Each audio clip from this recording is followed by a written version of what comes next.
திறந்தாருன்னா மூடவே மாட்டாரு. நான் பரவாயில்ல. இந்த வீட்டுல இருக்கிறவங்க மாதிரி எல்லாராலையும் வாய் மூடிட்டு இருக்க முடியுமாங்க?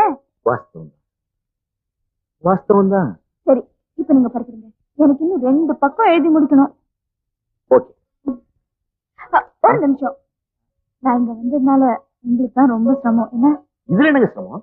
இல்ல, எனக்கு வேற ரூம் இல்லாதனால உங்க ரூம் எனக்கு விட்டு கொடுத்துட்டீங்க.